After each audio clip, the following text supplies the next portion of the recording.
एक ये बड़ी अजीब विडंबना है कि तेजस्वी यादव खुद चुनाव लड़ रहे हैं लेकिन अपने आप को वोट नहीं दे रहे हैं। वो वेटनरी ग्राउंड में आए हुए आपको लग रहा है कि आप खुद को वोट नहीं डाल रहे हैं, तो कैसा चल रहा है आपका चुनाव?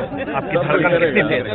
नहीं, चलिए फर्स्ट टाइम एक्सपीरियंस है, पहली बार हमने चुनाव लड़ने का काम किया और जहाँ तक है कोई भी कहीं भी वोट डाले, हमने अपने मत का प्रयोग करने का काम किया और सभी लोगों को करना चाहिए एक बिहार के विकास के लिए और एक अच्छी राजनीति के लिए एक अच्छी उम्मीदवार का चयन होना जरूरी है और अपने क्षेत्र के विकास के लिए भी सभी लोगों से हम अपील करते हैं कि आकर के वोट देने का काम। इस बार क्या मुद्दा हावी रहा इस चुनाव में? क्योंकि लालू यादव की भी तरफ से हो चाहे नरेंद्र मोदी की तरफ से हो, दरअसल गाली गलौज का ही की भाषा चली है, एक दूसरे पर गंदे आरोप प्रत्यारोप चले हैं।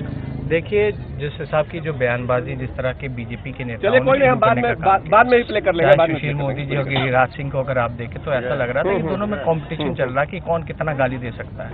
और खासतौर पे प्रधानमंत्री जी और सुशील मोदी जी से तो हमारा एक्सपेक्टेशन ये नहीं था कि इस स्तर पर भी आकर के वो बयानबाजी करने का काम करेंगे।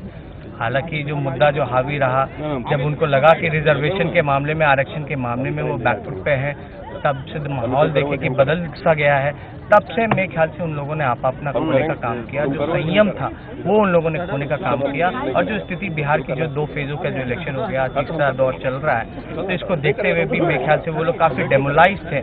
हर एक चीज का उन लोगों ने प्रयोग करने का काम किया जो कि विफल होता गया।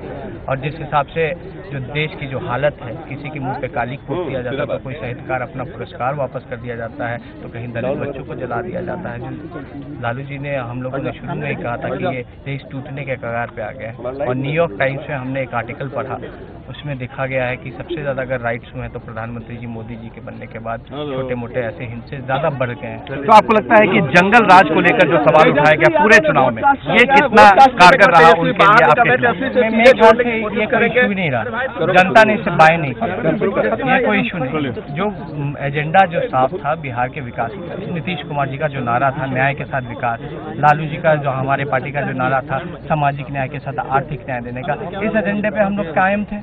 मगर बीजेपी अपने जो डेवलपमेंट इशू पे लेकर के कुछ ज्यादा ही हमारे फैमिली को लेकर के पता नहीं इतनी इनसिक्योरिटी क्यों रहती है, जो बयानबाजी जिस हिसाब का किया जा रहा है, सब लोग हैं। और कुछ दिन पहले हमने जैसे सब लोगों को बताया कि बीजेपी के इतने नेताओं हैं, उन लोगों को किसने सेट करने का काम किया? आप गठबंधन की सरकार चला रहे हैं जिसमें परिवारवाद है। अपने अलायंस में बिहार में देख लीजिए, रामविलास जी, चिराग पासवान जी, उनके भाई, वहाँ तक तो ये भी हो गया कि किसी और को टिकट देकर के काट करके फिर अपने दामाद को टिकट देने का काम किया गया, अपने भतीजे को टिकट देने का काम किया। तो ये जो सारी जीत के प्रति कितना आश्वस्त है? देखिए, काफी आश्वस्त है, कोई चिंता नहीं है हमें। और बिहार इस बार महागठबंधन की सरकार देखना चाहती है बिहार के विकास। ये बात तो साफ है कि तेजस्वी यादव अपना वोट डालने के बाद ये दावा कर रहे हैं कि महागठबंधन की सरकार बनेगी और वो भी जीतेंगे।